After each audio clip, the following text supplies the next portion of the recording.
En biología.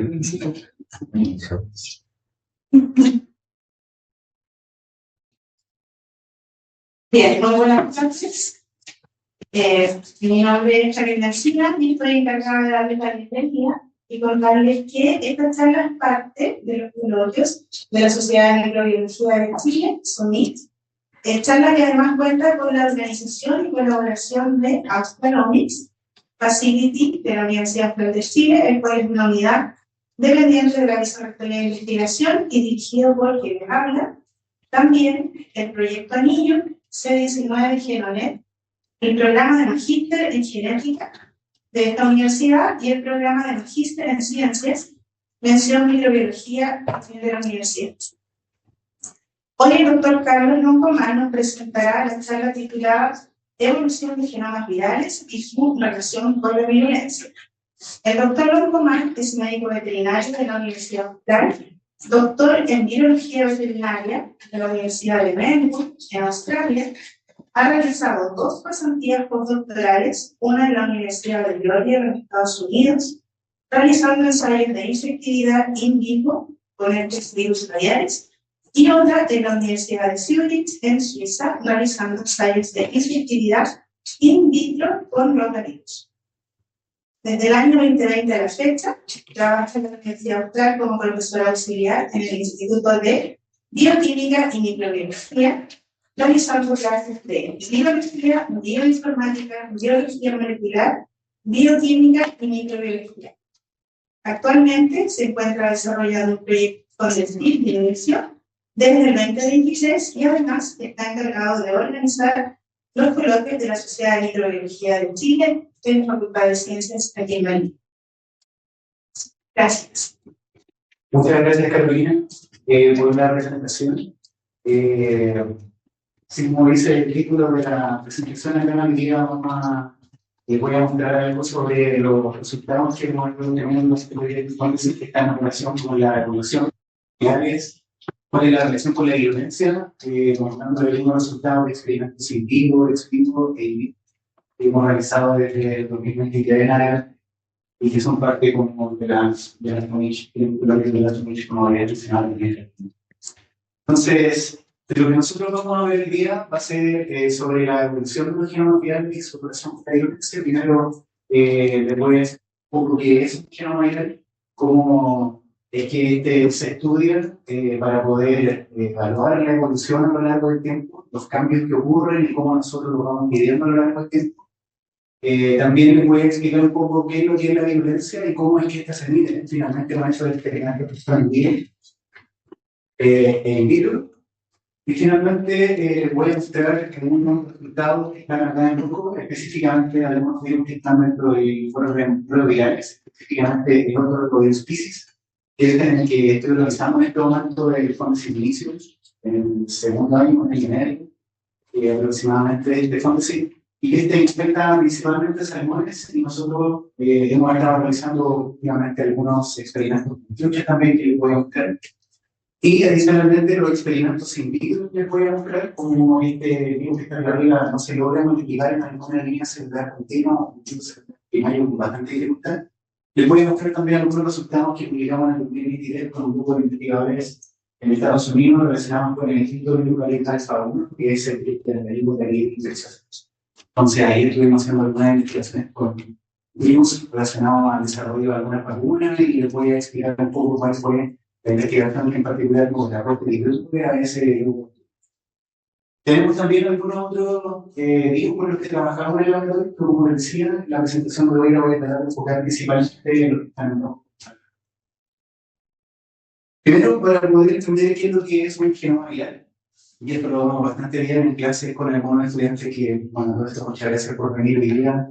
Muchas de las personas que están acá han tenido clases, y yo les he mostrado algunas de las diapositivas y de las figuras que van a ver. Entonces, para mí es súper gratificante poder ahora poder mostrar este coloquio tanto para las personas que están conectadas de la Switch y del resto también. Bueno, primero, el material genético, un genoma viral, está definido como todo el material genético, ya sea de DNA o de RNA, que pueda ser codificante también no codificante dentro de un virus. ¿Ya? Esto sirve normalmente para poder generar proteínas que son estructurales y proteínas que son no estructurales. Estas proteínas estructurales normalmente tienen la función de formar el virus, ¿ya? Darle una estructura física, y por otra parte, estas proteínas no estructurales son aquellas que codifican para algunas proteínas que sirven para multiplicar el material genético y en algunos casos incluso para poder determinar la virulencia. Entonces, si nosotros buscamos una base de datos y vemos cómo esto se visualizaría, cómo es un genoma viral, nosotros vamos a ver algo bastante parecido a esto, que la línea negra correspondería a pueblos probióticos, en este caso de un genoma viral de los negativos. Y aquí en las barritas que están en verde y en rojo y en negro más hacia abajo corresponderían a las regiones que son codificantes. Estas regiones que están en medio, entre estas regiones que son codificantes corresponderían a las regiones no codificantes. En este caso, como ustedes pueden ver, gran parte de este genoma viral, por ejemplo, que es una perfil que tiene aproximadamente unos 140.000 pares de base, un genoma de doble hebra de DNA, gran parte de este genoma es codificante. Sin embargo, quedan algunos espacios que uno puede actualmente estudiar desde el punto de vista de la recombinación genética o de la variabilidad genética y que pueden determinar algunas variantes de vigilancia. Existen algunos otros genomas que tienen grandes partes de sus 5' por ejemplo, o en el 3', que tampoco codifican absolutamente nada, pero que también pueden tener alguna determinante de vigilancia. Si nosotros pensamos cómo se clasifican los genomas virales, existe una clasificación de una persona que se llama Baltimore, que básicamente clasificó en este momento los genomas en base a dos cosas fundamentales. Uno es el tipo de material genético que tienen, ya sea de doble hebra de DNA, de la simple de DNA o de hebra dañada, de comillas, o de DNA, como en el caso de los que pertenecen al grupo número 7, y también aquellos que pertenecen al grupo de virus que tienen genomas de RNA. Entonces, tanto estos genomas de RNA como estos genomas de DNA todos tienen regiones que son codificantes, regiones no codificantes para proteínas estructurales y para proteínas también no estructurales. Ahora, una cosa fundamental también en esta clasificación es que en el centro se encuentra este RNA mensajero y que va a indicar básicamente cuáles son los pasos que existen para que se puedan generar estos RNA mensajeros, ya que existe un dogma de la biología molecular que es el paso del doble hebra de DNA al RNA mensajero y posteriormente a la proteína. ¿Okay? Entonces, en este caso, aquí está en el centro, cómo puede pasar, por ejemplo, desde una doble hebra de DNA directamente a un RNA mensajero o una RNA dominante. Sin embargo, existen algunos otros tipos de material genético que son de la simple de DNA, por ejemplo, o de DNA, como en el caso del ritmo de los que pertenece el virus de la hepatitis B, por ejemplo, que necesita prepararse antes de que pueda generarse una RNA mensajero. Y de esta manera, entonces, posteriormente se pueden generar, vamos a ver algunos detalles un poco más adelante de cuáles son algunas de estas proteínas de tamaño también mundial. Si nosotros pensamos en la estructura que tiene, aquí nosotros vemos en esta parte de más arriba un esquema de un material genético. En este esquema de material genético ustedes pueden ver un círculo que está en el extremo 5', que corresponde a una variable proteína.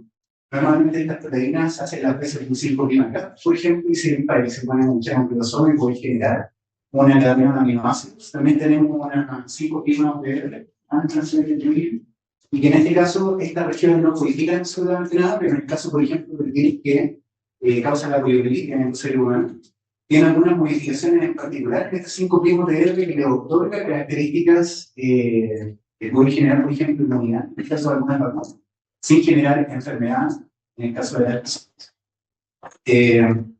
Si uno piensa en la estructura, en el esquema, entonces sería como esta línea que está acá, o algo como nosotros lo vemos aquí, o esta estructura que es. Sin embargo, estas RNA o DNA normalmente tienen interacciones dentro de esta misma molécula. Y lo que nosotros podemos ver acá en el segundo esquema de la es un esquema de interacciones en el material genético. ¿Okay? Entonces aquí, por ejemplo, vemos esta línea roja que interactúan con regiones que son lejanas de este material genético y sirven para poder otorgarle una tridimensionalidad en el espacio.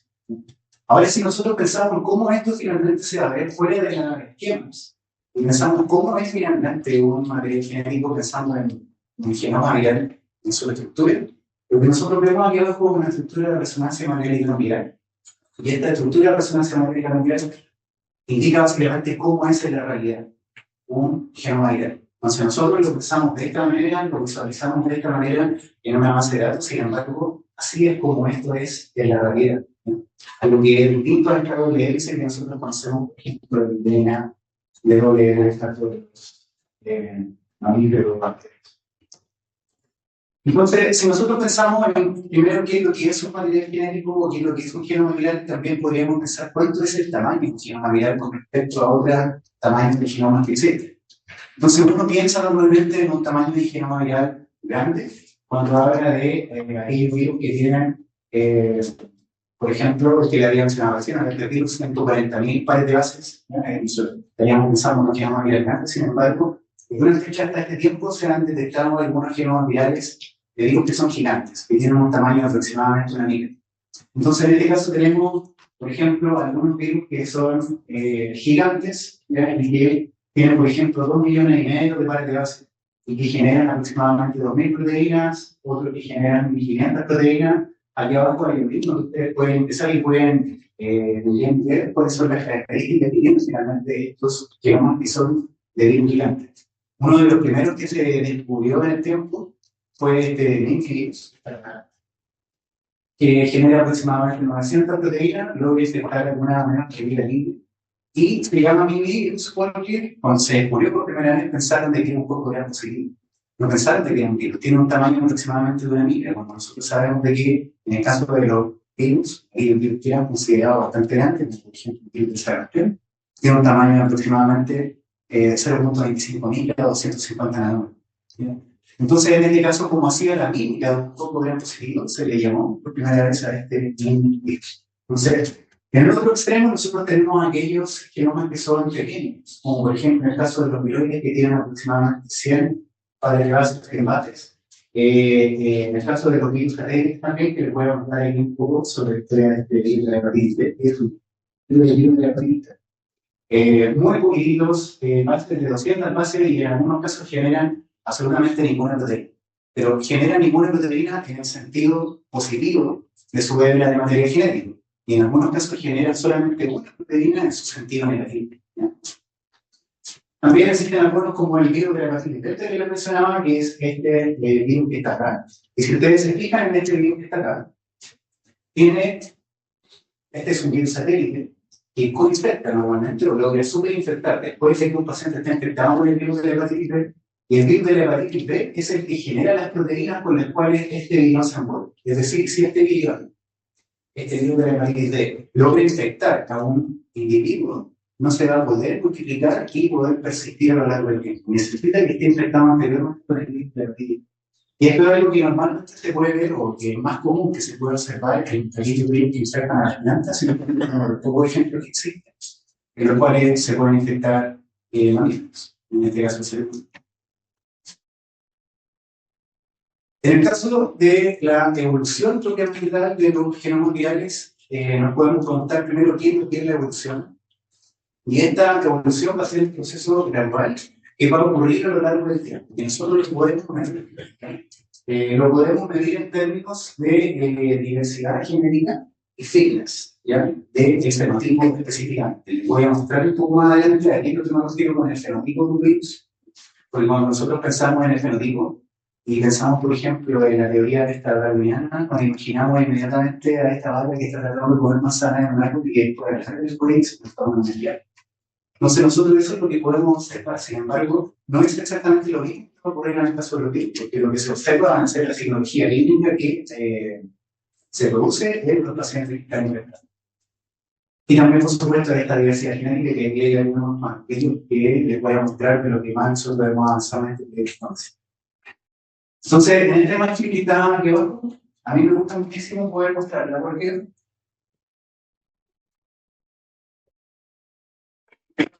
cómo conseguir con este caso mamíferos a lo largo del tiempo logra modificar su estructura, su fenotipo, ¿ya? Y aquí nosotros tenemos que esto puede llegar, en este caso, por ejemplo, desde que se pasa de African Bait al Human, 8 millones de años para que pueda llegar a ser este individuo al siguiente individuo, ¿ya? Una característica del fenotipo. Sin embargo, nosotros sí medimos esto en un genoma real. Tenemos la capacidad de poder medirlo, por ejemplo, en un experimento en vivo, solamente en una cantidad de 5 días, desde que el virus puede empezar hasta el tracto digestivo, por ejemplo, de un individuo, y cuáles son los cambios que van a ocurrir en el genoma de ese virión, que finalmente van a ser eliminados por algún fluido corporal de aquel individuo que está siendo infectado. Entonces, esto es una maravilla porque nosotros podemos estudiar la evolución del material genético de estos microorganismos en periodos de tiempo bastante cortos, utilizando experimentos in vivo, utilizando experimentos in vitro y utilizando experimentos ex vivo. Entonces, principalmente esos son los resultados que yo les voy a mostrar un poquito más adelante. ¿Cuáles básicamente son los mecanismos de evolución que va a utilizar este microorganismo para poder aumentar su diversidad genética a lo largo del tiempo? Pueden ser, por ejemplo, mutaciones puntuales. Y estas mutaciones puntuales van a ser cambios en nucleótidos específicos que van a estar dentro de regiones que son codificantes, es decir, aquellas regiones que pueden codificar para una proteína estructural o para una proteína no estructural. Esto, por ejemplo, hace poco, en el 2022, apareció un paper sobre SARS-CoV-2, en donde una modificación específica en una proteína no estructural, NSP6, era más importante que una modificación estructural, o sea, una modificación en una proteína estructural como la proteína spike. Entonces, ahí es donde de repente uno logra entender un poco cómo es que algunas modificaciones, en particular dentro de esta región, logran tener algún tipo de impacto en el outcome de los pacientes que están siendo infectados. Estas modificaciones puntuales básicamente nosotros las podemos determinar como sustituciones, inserciones o deleciones. Entonces son las tres opciones que se podrían tener dentro de esta región. Cuando nosotros pensamos en sustituciones e inserciones, vamos a pensar que esto va a tener un impacto, finalmente, en un codón, y esa modificación, que sea sinónima o no sinónima, podría eventualmente tener un impacto en la proteína que va a generar este RNA mensajero o esta molécula de doble era de DNA o RNA particular.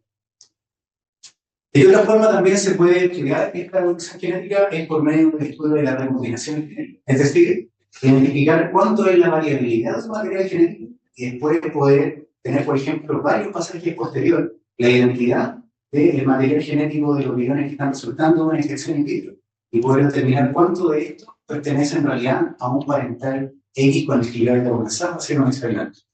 Entonces, para eso podemos evaluar la recombinación con algunas herramientas bioinformáticas. Y básicamente aquí lo que va a ocurrir es que va a ocurrir un intercambio de materiales genéticos que tienen un alto grado de identidad nucleotídica.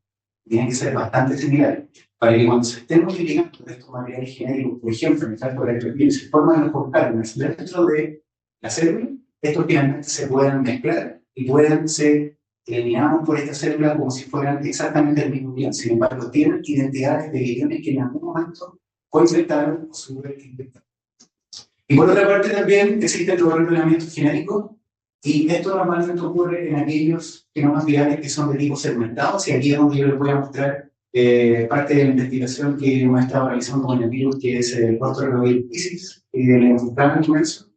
Es el Piscis ortorreovirus que se conocía hasta el 2021, que tiene un material genético segmentado, y para esto básicamente lo que ocurre es un intercambio de segmentos, pero tiene que tener una característica fundamental, que es tener básicamente primero un genoma de tipo segmentado. Entonces, cada una de las proteínas va a estar generada por algunos de estos segmentos que tienen este virus. Aquí hay un esquema, y en este esquema ustedes pueden ver primero las mutaciones puntuales, y en estas mutaciones puntuales, si lo miran de tamaño, se van a dar cuenta que hace referencia a puntos específicos en los cuales van a ocurrir cambios en algunas bases que pueden ser sinónimos o no sinónimos. Por otra parte, en el genetic reassignment, lo que va a ocurrir es que en estos genomas que son segmentados, se van a intercambiar básicamente algunos de estos segmentos que están codificados. Y en el caso de la recombinación genética está más hacia la Entonces, aquí lo que ocurriría es que se intercambian solamente trozos de algunos de estos segmentos, pero no el segmento completo. Entonces, esto es lo que finalmente uno puede evaluar con alguna herramienta informática para poder estimar la diversidad. ¿No? Hay un concepto igual importante que se tiene que tener en cuenta cuando se piensa en la evolución del genoma y los cambios en el material genético, es que cuando un virus infecta a una célula, no se van a generar solo virus posteriormente. Esta receta no es 1, 1, 1, sino que puede ser 1, 1, 10 a la 6, o 1 por 10 a la 6, o 10 por 10 a la 6, o 10 a la 8, o 10 a la 9. Entonces, este espectro mutante que se va a generar no solamente va a tener la identidad genética de este virus que en un primer momento es vector, sino que va a tener también variantes y van a haber también algunos virus que pueden estar reordenados en el caso de que haya ocurrido una coinfección, o que pueden estar recombinados en el caso de que también haya ocurrido una coinfección o una superinfección. Estos términos yo se los he mencionado bastante, coinfección y superinfección. Y es importante porque hay algunos virus que infectan primero una célula y que impiden que un segundo virus infecte nuevamente esa célula, es decir, evitan una superinfección. Mientras que hay otros virus, por ejemplo, que permiten que sí ocurra superinfección. O en algunos casos se puede permitir que haya una coinfección. Desde el punto de vista experimental, es sumamente, bueno, entre comillas, fácil poder determinar cuándo algo es superinfectado o no infectado, porque yo puedo tener control dentro del laboratorio en cuando yo realizo la infección de un cultivo celular. Mientras que en tipo de experimento, bueno, en vivo también se puede realizar, pero cuando uno piensa en la coinfección o superinfección de un paciente que tiene una infección clínica, es súper difícil determinar cuándo o si se infecta o se superinfecta realmente. Se puede hacer con algún tipo de test para saber si está negativo, sí. Pero aún así, un test de negativo no quiere decir que un paciente no puede estar infectado. Entonces, aquí queda la parte importante es de que en este caso cuando se infecta una célula con un virus, no se va a generar solamente un virus, sino que se va a generar este espectro mutante llamado cuasi-especie. Y esta cuasi-especie entonces va a contener mutaciones puntuales, sustituciones, deleciones, inserciones, virus que están recombinados y virus que también tienen el organismo. Recuerden que solamente en el caso del ordenamiento ocurre cuando tienen un genoma segmentado, mientras que la recombinación es cuando dos virus se infectan a una misma célula y tienen un alto grado de identidad nucleotídica. En este gráfico que está acá, básicamente indica las mutaciones puntuales que pueden ocurrir dentro de un genoma. Y en este eje nosotros tenemos la tasa de mutación, ¿ya? Y en este caso tenemos el tamaño del genoma. Así como yo le había mostrado algunos genomas que son más grandes y otros más pequeños, nosotros podemos ver que aquí materiales genéticos que pertenecen, por ejemplo, a bacterias o materiales genéticos de doble ADN, como en el caso del ADN, 140.000 bases, tienen menos puntos de mutación que aquellos que tienen un tamaño de genoma muy pequeñito, como en el caso de los viroides. Y además, en el caso de los que tienen un tipo de material genético de RNA, de doble hebra o de hebra simple, de sentido positivo o de sentido negativo, también. Entonces tienen más puntos de mutación normalmente que aquellos que tienen un doble hebra de ADN que tienen genoma. Entonces, en este punto de acá, esta variabilidad genética va aumentando mucho más rápido en el tiempo, a diferencia, por ejemplo, de los virus que están. Cuando nosotros pensamos en la virulencia, ¿ya? La virulencia va a estar determinada básicamente por la habilidad de un microorganismo, en este caso un virus, para poder multiplicarse y poder causar un efecto. Y aquí entonces está en rojo esta parte de multiplicación, porque va a estar en estrecha relación con algunos que yo lo voy a mostrar de la experiencia científica, que vamos a empezar zona de nuestro laboratorio. Y también con este efecto. Cuando nosotros pensamos en el efecto, vamos a pensar directamente en la tecnología química que se genera posterior a una infección. Si nosotros tenemos una infección in vivo, vamos a ver que estos efectos van a estar determinados por los signos clínicos, la severidad de los signos clínicos, la mortalidad en algunos casos. Y si nosotros pensamos en el experimento in vitro, vamos a ver el tamaño, por ejemplo, del efecto citopático, el tipo de efecto citopático que genera, cómo es que este va a destruir básicamente, en el mejor de los casos, si es que destruye una monocapa celular, o también podríamos pensar en respuesta inmunitaria, por ejemplo, en el caso de la expresión de algunas proteínas, como proteínas MX, proteínas interferón, receptores intracelulares como PICO. Si nosotros empezamos entonces en esta virulencia, y esto es algo que uno se lo viene enseñando siempre desde el colegio, que el genotipo, es el resultado del genotipo, y nosotros pensamos claramente en nuestro material genético, el material genético de nuestros padres, cómo nosotros nos hemos criado y después cómo finalmente somos nosotros, cómo es que nosotros nos vemos siempre. Entonces, en el caso del material genético de los virus, nosotros tenemos, por ejemplo, que hay una doble ADN, una doble X, un material genético, esto puede ser de RNA, DNA. Básicamente la diferencia que existe es que el ambiente de este material genético va a ser una célula o va a ser un tejido en particular, en donde este material genético se va a poder multiplicar. También tenemos, en el caso del individuo completo, bueno, aquí hay dos individuos completos que eventualmente también se podrían insertar al mismo tiempo, y aquí es mucho más importante, cuando nosotros pensamos en este tipo de medio ambiente, que pueden existir, por ejemplo, algunos virus que son o tienen potencial zoonótico, es decir, que pueden infectar a este salmón, y eventualmente también a este virus. No es que haya un ejemplo de virus zoonótico que afecten al ser humano y le afecten al ser humano en el mundo. Es un ejemplo de medio. En este caso también tenemos otro medio ambiente que sería el experimento in vitro, donde nosotros tenemos cultivos celulares y estos cultivos celulares les podemos infectar realmente el fenómeno. En esta parte de acá, aquí me gustaría poder comentar un poquito de tamaño, porque cuando nosotros pensamos en el fenotipo de un virus, vamos a pensar principalmente en la virulencia o en la semiología clínica que se evidencia en los animales o en las personas. Por ejemplo, en este caso especial, estamos con el virus que causa grasosa, y ustedes pueden ver que camina con bastante dificultad porque tiene el lomo arqueado, cuando los animales les cuesta caminar porque tienen dolor, caminan con el lomo arqueado. Esa es una característica. Sin embargo, cuando una persona, por ejemplo, tiene dolor, no es que camine con el lomo arqueado, sino que se va a tocar el abdomen, va a sentir dolor, va a sentir incapacidad, por ejemplo, para poder realizar su actividad. En caso, por ejemplo, de algunos coronavirus o los virus gastroentéricos. Ahí arriba también se muestra el caso del parvovirus, que es el caso humano, que causa exantema y hematosis, en el caso de los virus. Y abajo está exactamente, bueno, no es exactamente el mismo parvovirus, pero el parvovirus, por ejemplo, que infecta a los perros y que causa una diarrea similar. Se alcanza a ver que es un perro que tiene sangre en las heces. Al lado de acá nosotros vemos una persona que se infectó probablemente con algún virus respiratorio y ya se empieza a reproducir. Y abajo vemos también cómo es que esta bebida está tosiendo y eventualmente eliminando también una infección mucosa o violenta, puede ser, o sanguinolenta. En el caso, por ejemplo, de la virus que se está abriendo. Entonces, cuando nosotros pensamos en la violencia de un virus, vamos a pensar básicamente en esta semiología clínica, en caso de que sea una infección clínica. Entonces, ahí hay un gráfico que a mí me gusta bastante porque habla sobre la violencia, cómo va modificándose a lo largo del tiempo, porque esto no es algo estático. La evolución, así como dice su propia palabra, es algo que va cambiando a lo largo del tiempo.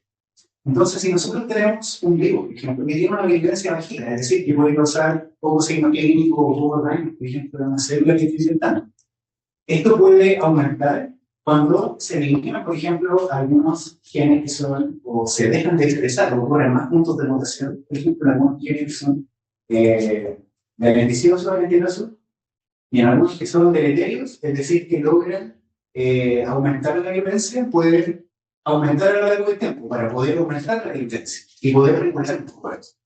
Ahora, lo que normalmente ocurre es el caso contrario. Normalmente hay algunos virus que tienen relaciones de tipo evolutiva, por ejemplo, con sus hospedadores, y normalmente se da el caso de que pueden eliminar a gran parte de la población. Yo voy a mostrar un poquito más adelante algunas imágenes de cómo se había utilizado, por ejemplo, en Australia la mixodosis para poder eliminar conejos, desde Tasmania, Nivel, y normalmente lo que ahí va a ocurrir es que estos virus van a entonces activar algunos de estos genes que son beneficiosos y van a eliminar o van a dejar de expresar, por ejemplo, algunas de estas proteínas que son deleterias para poder regular la virulencia a lo largo del tiempo. Entonces, esto no es algo constante y algo plano, sino que es algo que va a ir variando con el tiempo para poder entonces relacionarse estos microorganismos con sus hospedadores.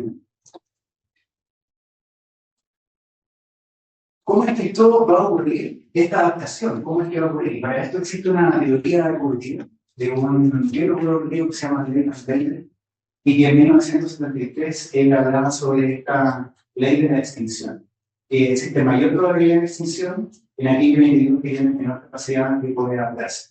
Y lo veía desde el punto de vista de una hipótesis que se llama The Red Queen Hypothesis, en la cual se había basado en las reinas de corazones de Lewis Carroll, que había escrito el libro de Rubias, la misma persona que había escrito Alicia en el País del Madrid. Entonces, aquí decía que la reina de corazones, para mantenerse exactamente a la misma distancia de Alicia, tenía que cada vez correr más y más y más rápido. Al contrario, Alicia la podía alcanzar. Entonces, en este sentido, ¿qué es lo que explica Levan Bender con el tema, lo que explica el Redmond Conflict, o hipótesis, en 1973? Es que si existe una relación entre un hospedador y un virus, por ejemplo, este virus tiene la capacidad de poder modificarse a lo largo del tiempo, que vimos de que algunos virus de DNA o RNA tienen más puntos de mutación, por ejemplo, y entonces en la medida que este virus va a ir cambiando, eventualmente no van a ver algunas características del hospedador que lo van a poder acá, eso sí. Y en este caso se pueden entonces generar algunos puntos de modificación también en los anticuerpos, el fenotipo, es decir, de estos individuos que van a ser infectados. Entonces, de alguna manera, esto va a seguir siendo una carrera constante, en la cual esto va a ir cambiando y actualmente el hospedador va a ir cambiando. Sin embargo, existen algunos ejemplos que a mí me gustan mucho porque en el área de la veterinaria, por ejemplo, se puede modificar al hospedador genéticamente para que pueda ser resistente a alguna enfermedad o algún tipo de virus. En este caso, en el 2010 aproximadamente se generaron algunos individuos, algunos salmones que son genéticamente resistentes al virus de la necrosis infecciosa. Sin embargo, en el 2022 se publicó un paper en donde se mostraba que había algunos de estos individuos que eran genéticamente resistentes y en la actualidad se enfermaban con el virus de la necrosis pancreática infecciosa y que morían producto de la necrosis. Entonces, por más que nosotros queramos modificar esta parte de acá, o eventualmente evitar que pueda existir una interacción entre este virus y este hospedador, la evolución va a seguir avanzando y va a seguir entonces pillándose. Y aquí entonces hay una imagen que es bastante cruda. Aquí hay un grupo de personas con un montón de conejos. Estos son conejos. Porque en algún momento en Australia habían sido tantos los conejos que utilizaron un control biológico, el virus de la nixomatosis, por ejemplo, para poder eliminar la población de conejos del mercado. Una mortalidad de un 99%. Es decir, uno esperaría de que eso podría extinguir básicamente la población de conejos. Sin embargo, aquí hay una lámina que muestra una lámina bastante interesante porque muestra cómo los conejos después de utilizar este virus de la nixomatosis serían que diríamos ser como en la fase de la enfermedad. Entonces, aquí básicamente lo que ocurrió en este caso con los conejos es que la virulencia del virus era bastante alta, pero esto se puede regular con esta cuestión. Entonces, esta idea realmente es un poco catastrófica y apocalíptica de que en algún momento va a terminar es bastante poco real, bastante poco real. Ahora les voy a mostrar específicamente los resultados que nosotros hemos tenido en el laboratorio y los ensayos que nos han servido para poder estudiar la evolución de estos genomas. Primero, nosotros tenemos que pensar que para poder estudiar esta evolución tenemos una tridimensionalidad. Tenemos, por un lado,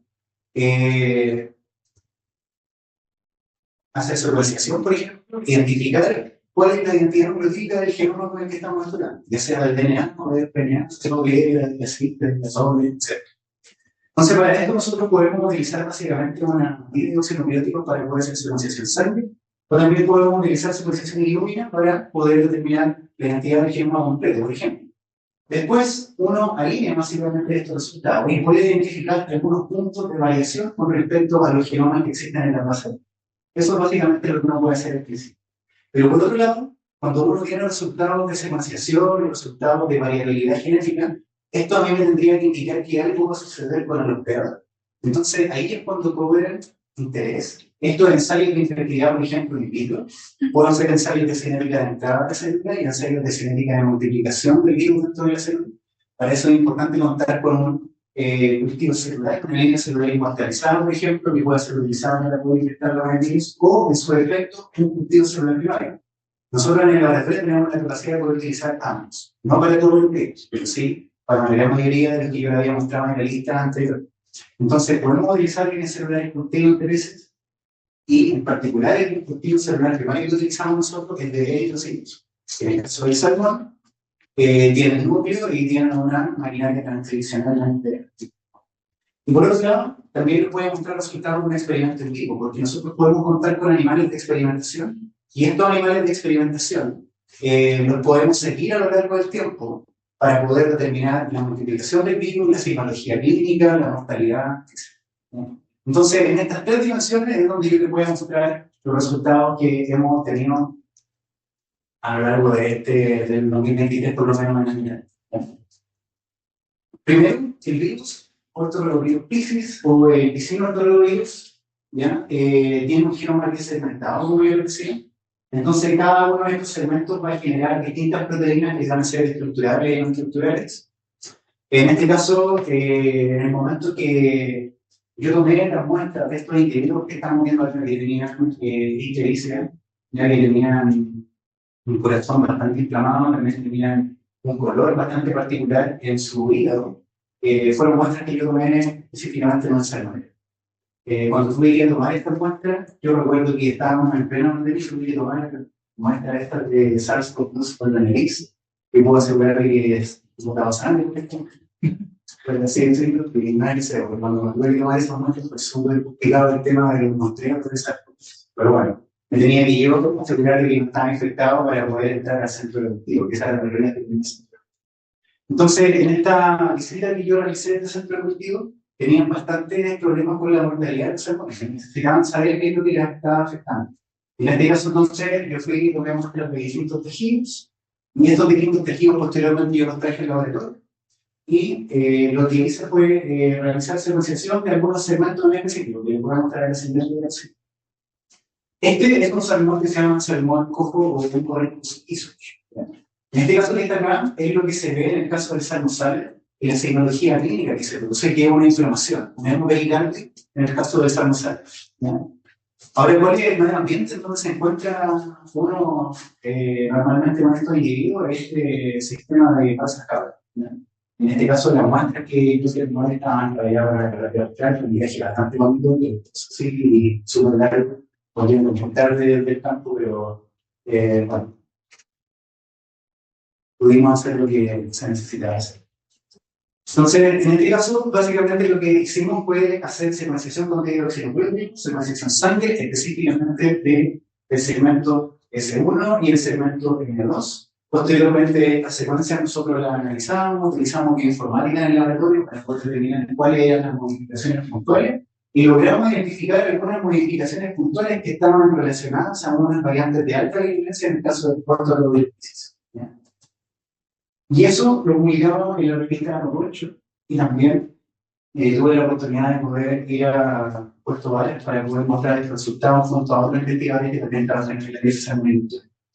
Dentro de ellos el profesor Guillenque y Marco Godoy, los cuales también son colaboradores del laboratorio y con quienes pudimos conversar un poco sobre estos resultados que nosotros estábamos teniendo. Este es un paper que se publicó en el 2023, perdón. Y fue súper interesante porque hasta ese punto nosotros habíamos encontrado estas modificaciones puntuales en el gen, pero todavía teníamos esta duda de si estas modificaciones puntuales significan algo o no en el contexto de una infección de ese in vitro. Antes de poder realizar el siguiente paso de los experimentos in vitro, que se lo pueden encontrar que no sería más, como este modelo que no se ha inventado, lo que hicimos fue analizar los reordenamientos genéticos que yo les había mencionado anteriormente. Estos intercambios que logran ocurrir. Y para eso existen herramientas de informática para poder generar cambios específicamente. Y los cambios son estos árboles biogenéticos tan. Porque si nosotros pensamos en que vamos a clasificar el genoma de un virus que tiene un genoma segmentado, cuando uno analiza cada uno de los segmentos, uno esperaría que se clasifique en un árbol filogenético exactamente igual.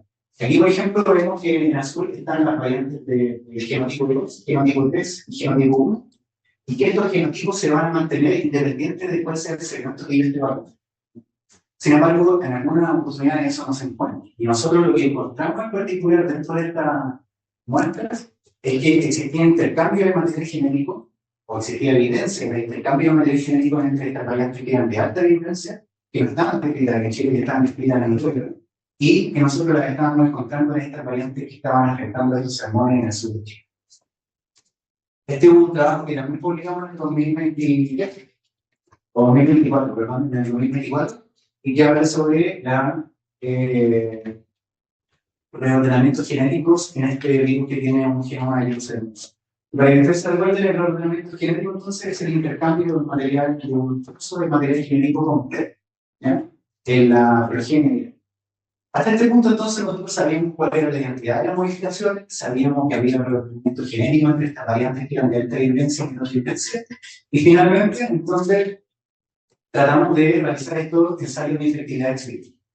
Aquí, a lo mejor, algunos de ustedes se preguntarán, ¿por qué no me fueron directamente a los experimentos in vitro o a los experimentos in vivo? Y lamentablemente, para este virus, no existe una línea celular que sea compatible para poder multiplicarlo in vitro.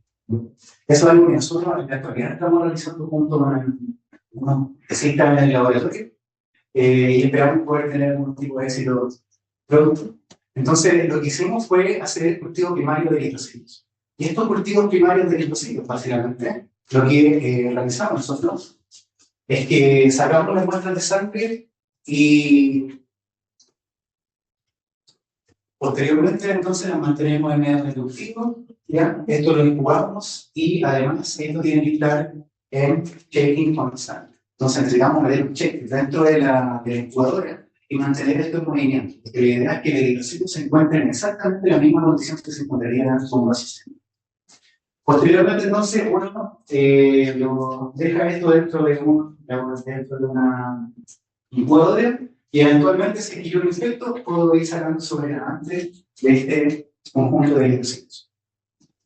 Aquí, básicamente, entonces, lo que hicimos, volviendo nuevamente a esta misma figura que yo les contaba que había tenido lugar en el sur de Chile, de lo que hicimos fue hacer una modificación de la estructura piramidal que estaba. Y para eso utilizamos columnas de cloruro de cesio con una centrifugación a más de 100 revoluciones por minuto.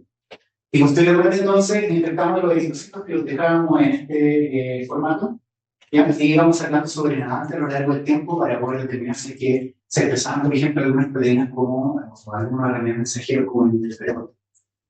¿Qué es lo que nosotros encontramos? Y esto es algo que todavía no explicamos porque estamos trabajando en el tema anterior. Es que hay algunas proteínas, como son los RNA mensajeros, y yo les mencionaba que son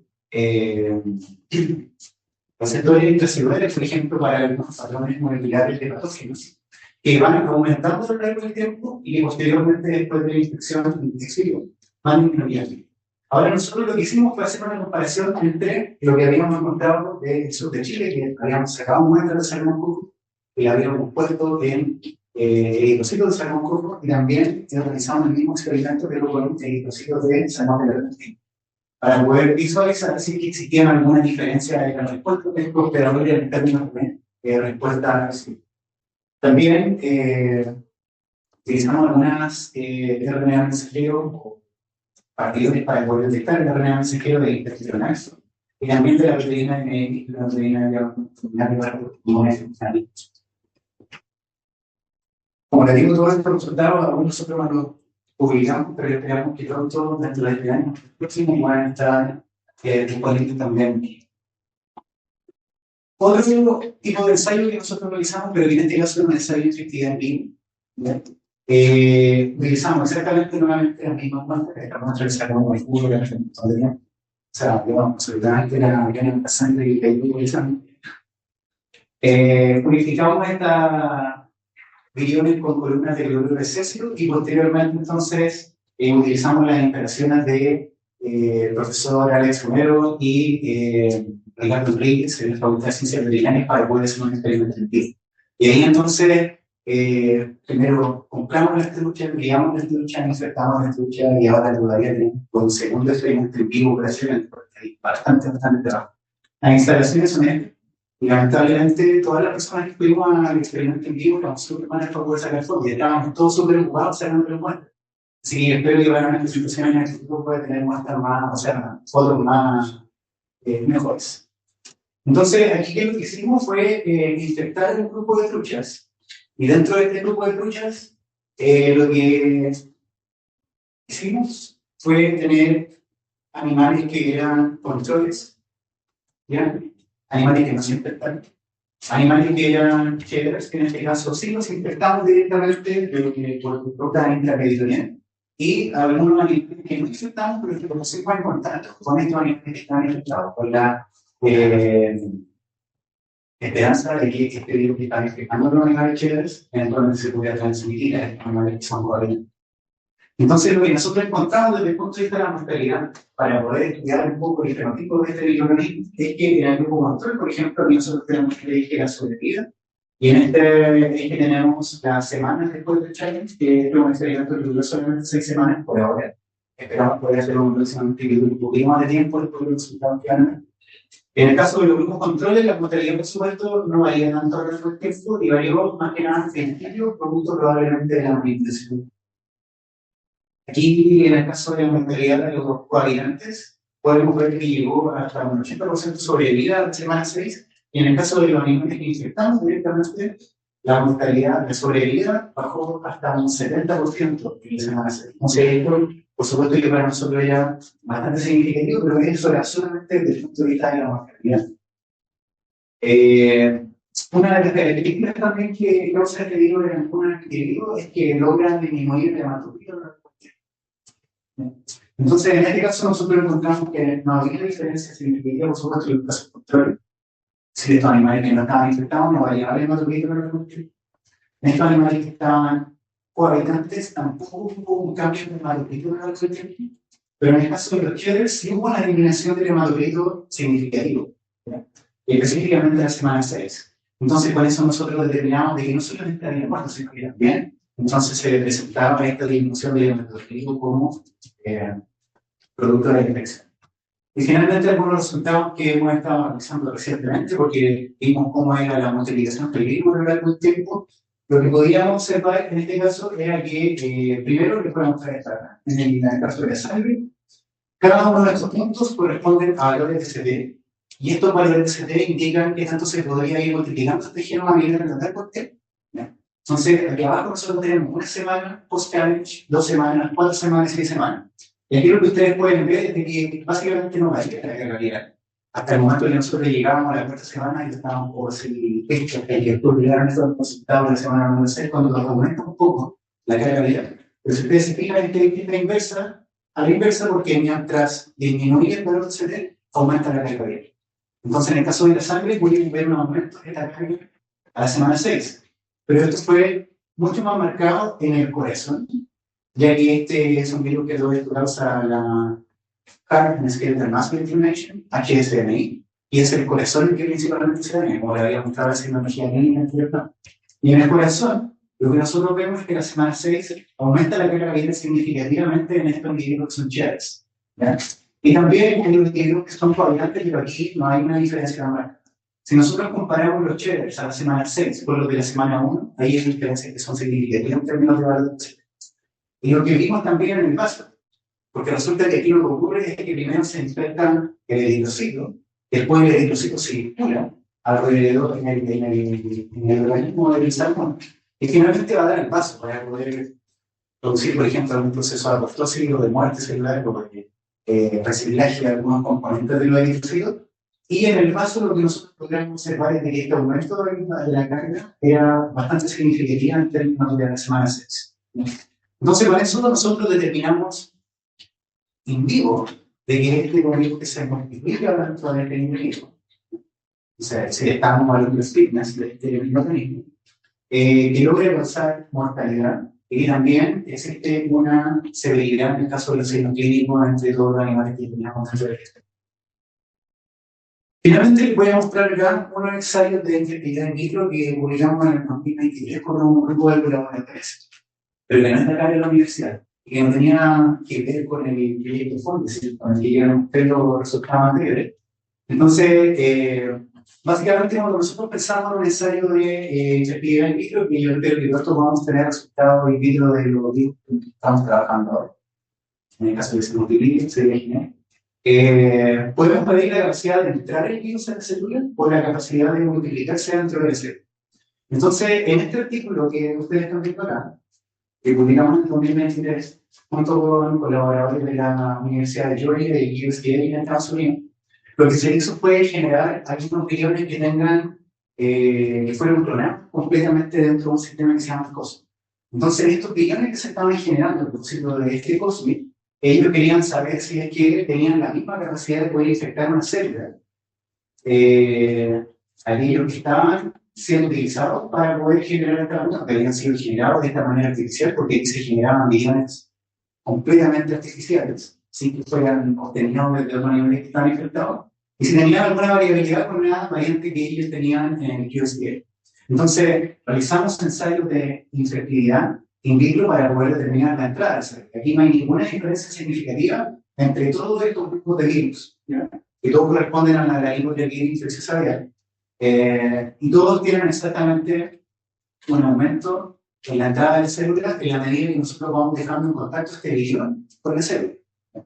Ahora, después de que pasan 2.5, 7.5 minutos, o 15 minutos, 30 minutos, 50, 60 minutos, uno lo que va haciendo es poder insertar la célula, dejar esta guión o este inóculo por una X cantidad de tiempo y después inactivar los guiones que quedan fuera de la célula. Con esto uno se asegura de que solamente causan efectos citopáticos aquellos que nosotros estamos dejando mirante en ese terrible tiempo. Y por otro lado también hicimos un ensayo para poder determinar la multiplicación del virus. O sea, todos los virus tenían la capacidad de poder entrar a la célula exactamente igual, y también todos los virus tenían exactamente la misma capacidad de poder multiplicarse dentro de la célula. Este tipo de resultados así son bastante útiles para poder determinar, primero, in vitro, si es que tienen o no alguna variabilidad en términos de virulencia. Y por supuesto que después de este tipo de ensayo uno pasa a los ensayos in vivo o a los ensayos que son tipo ex vivo, en el caso, por ejemplo, de lo de Lucilio. Nosotros no pudimos realizar esto con el protocolo de IUPICI porque no había una línea celular que fuera compatible. ¿Algunas conclusiones? Ya estoy terminando, es una verdad. La sitio con alta variabilidad que nosotros encontramos en ese evento de S1 y M2 del isinoterrorismo podría estar relacionado con alta violencia. Nosotros eso lo demostramos con estos experimentos ex vivo y con los experimentos in vivo también. No se encontraron evidencia de reordenamiento genético en este genotipo 3 y el genotipo 1. Esto es importante porque hay otras publicaciones que están en la revista científica que indican que el PRD3, el genotipo 3, podría servir como vacuna contra el genotipo 1. Entonces nosotros no encontramos evidencia de que se había reordenamiento genético. Por lo tanto, estas vacunas que eventualmente se pueden generar con el genotipo 3 podrían ser seguras. Ahora, nosotros en el artículo que publicamos logramos encontrar pocos genomas completos que eran del isinoterrorismo. Si nosotros nos gustaría poder complementar la información que existe en la base de los que hemos tenido. La respuesta antiviral de los eritrocitos de salmoncojo también difiere de la de los eritrocitos de salmón de la canastico. Esto es interesante porque dos especies pueden responder distintos frente exactamente al mismo virus. Y algo que a nosotros nos puede dar algunas luces de cómo estos virus se relacionan con el cuidado. Ahora, estudiar la revolución del genoma viral cuando uno hace una caracterización molecular cobra mucho más sentido cuando uno después observa los resultados de los experimentos en vivo, los experimentos ex vivo, los experimentos en vivo. Esta tridimensionalidad que yo les mencionaba sirve para poder poner en contexto un poco los cambios que van ocurriendo en el genoma de estos microorganismos. Como ya esta es la parte final de la presentación, yo quiero también mencionarles de que están todos muy invitados y bienvenidos a los próximos coloquios que se vayan a hacer. Estos van a ser los segundos jueves de cada mes y espero poder contar con presentadores para poder realizar estos coloquios. Hay varios colegas de los cuales yo he dejado invitados y espero que puedan participar en un futuro próximo para que puedan presentar sus interesantes investigaciones en esta plataforma. En la actualidad, el SUNICH, que es la Sociedad de Microbiología de Chile, cuenta con la oportunidad para que puedan académicos y estudiantes también ser parte de la sociedad. Esta es una cosa que se ha modificado hace muy poquito de los estatutos de la sociedad, para que así hay cada vez más estudiantes que puedan integrarse y que puedan colaborar y compartir con el resto de los colegas. Aquí hay una colega también que quiero quizás estar conectada, que es Patricia Aguilar, que ella realiza también estos coloquios en Puerto Montt. A mí me había invitado también hace algún tiempo. Y muy amablemente también nos ayudó a que pudiésemos realizar nosotros el coloquio acá en el Valdivia y que pudiésemos dar la oportunidad a que personas que están más cerca de acá de Valdivia o más cerca de Puerto Montt puedan tener cualquiera de las plataformas para que puedan presentar. También en un congreso de la SUNICH, en el cual había un estudiante también del laboratorio, así que también al resto de las personas que les interesa la microbiología, invitados a que puedan participar de esta actividad, tanto de la gente que está online como de los que vienen acá. Y quiero dar también los agradecimientos a las personas que han podido hacer posible este trabajo, con Guillermo Castro, Alex Fonero, Pilar Rodríguez de acá de la Universidad, Miguel García, que es de la Universidad de Georgia en Estados Unidos, y Stephen Spatz, que es del USDA, con quien realizamos esta generación de vacunas a propósito de estos cosmos. También a Joana Berlín de la Universidad de Melbourne, que fue mi tutora en el doctorado y con quien todavía mantenemos comunicación y colaboración en algunos proyectos con el Rodrigo Godino, que ya no mostrar absolutamente nada. también a María Dávila y Vicente Wessel, que son del Instituto Noruego Veterinario, y quienes también participaron en la producción de estos resultados de experimentos activos. Y por supuesto, los estudiantes, Tomás Ratilla, Cristóbal Pablo, se han encargado de esta ley también trabajando actualmente como asistente de laboratorio para que Fundacy, como un trabajador muy esforzado también. Sebastián González, Pablo Ramírez, Alfonso Loyola, Ana Pilosa y Laura Solarte, por supuesto, y gran parte de los resultados que vamos a mostrar corresponden a los resultados de la tesis de Laura Solarte. Así que este trabajo fue financiado por el proyecto Fondesit. Gracias a la ICA también, los papers que se publicaron fue gracias al apoyo de la ICA para que se pusieran mismo parte de los fees para los freelancers. Y por supuesto el Instituto de Bioquímica que presta sus instalaciones para que podamos realizar la investigación que se hace. Así que eso es muchas gracias.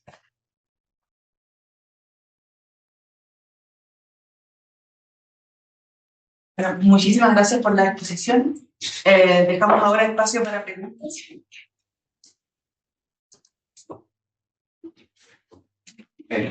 Muchas gracias por la presentación, Carl, súper clarita. Son dos consultas, una quizás más metodológica, como para ir aprendiendo sobre el estudio. ¿Cómo mantiene la efectividad, digamos, de estos virus cuando tú las rescatas desde el tejido? ¿Cómo logras mantener, y si las cuantificas de alguna forma posterior para hacer la infección propiamente tal, ex vivo o in vivo? Sí, para poder recuperar lo que hemos estado haciendo hasta ahora han sido centrifugaciones con columnas de cloruro de cesio y poder recuperar las partículas virales. Ahora, cuando recuperamos esas partículas virales, nosotros le hacemos un PCR para poder determinar el valor de CD. Ahora, eso no nos asegura absolutamente nada hasta que nosotros realizamos una infección in vivo, de que en realidad esos viriones están completamente íntegros y capaces de poder realizar una infección viral. Y con la medición en este caso de solamente el resultado del PCR con el valor de CD no nos dice absolutamente nada, porque eso dice básicamente que tenemos el genoma presente ahí y que no tenemos un virus capaz de poder producir una infección. Y la otra pregunta ya un poquito más a lo que tú crees. ¿Qué crees tú que es el factor o la proteína que estaría involucrada dentro de todo esto? Y de los cambios igual que tú puedes hablar con respecto a la evolución de este genoma viral que ocurrió. Sí, hay una proteína en específico que nosotros le hemos estado hablando y con la que tenemos anticuerpos también para poder detectarla en tejidos que están infectados, en células que están infectadas, que es el sigma 1. En ese caso pensamos que este sigma 1 eventualmente podría estar relacionado con el caso de la violencia. Pero existen otras proteínas que son no estructurales también. Y esas proteínas no estructurales esperamos de que podamos abordarlas luego realizando una secuenciación económica y ver cuáles son las modificaciones que tienen para ver en el fondo cuál es el impacto que puede tener.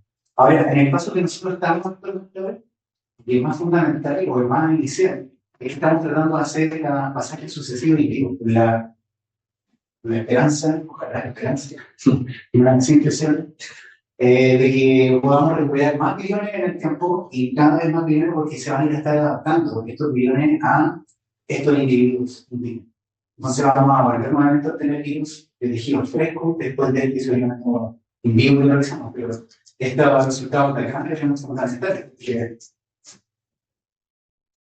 Aquí, nosotros queríamos ver si íbamos directamente al vaso o al corazón, que algo especial que podríamos ir a recuperar partir de diaria.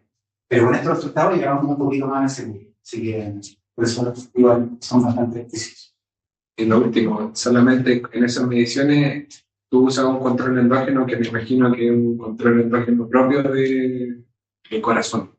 Exactamente, sí. Hay algunos genes housekeeping que normalmente se utilizan, pero que no son propios de algún tejido particular, sino que son propios para la cosas. Sí. Algo que me faltó agregar también y que creo que está en la persona que está navegando, creo que leí como colaborar también Humberto Reyes, que nos ayudaba a poder realizar algunos ensayos de algunos experimentos, sobre todo en niños. De hecho, la siguiente pregunta es de Humberto. Por favor, si puede. Hola, doctor. Bueno, voy a prender la cámara. Tengo una cara horrible. Hola, doctor Carlos, ¿cómo está? Bueno, me pareció muy buena la exposición, pero tengo una duda netamente de concepto. Yo tengo entendido que las especies evolucionan y obviamente cuando al evolucionar sufren un cambio.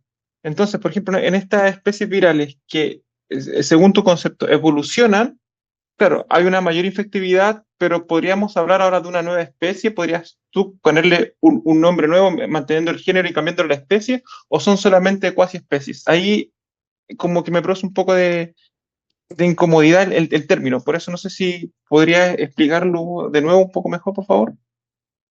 Sí, el término de especie en el caso de los virus es controversial, porque existe bastante evidencia de que en realidad uno no puede hablar de un virión en particular. O sea, ahora, si uno piensa en cómo esto está clasificado en el Comité Internacional de Taxonomía de los Virus, el ICTB, hablan de especie directamente. Entonces clasifican a los virus como si estuviesen vivos y hablan de especie, pero al mismo tiempo existen evidencias científicas y paper que les cuesta un poco hablar de especie cuando hablan de virus y hablan de la cuasi especie.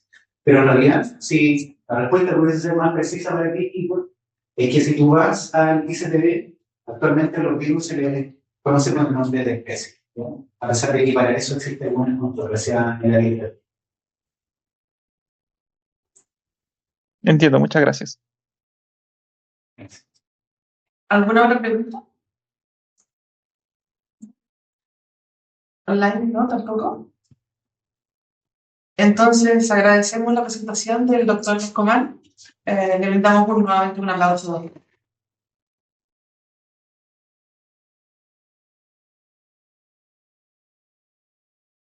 Muchas gracias por la asistencia.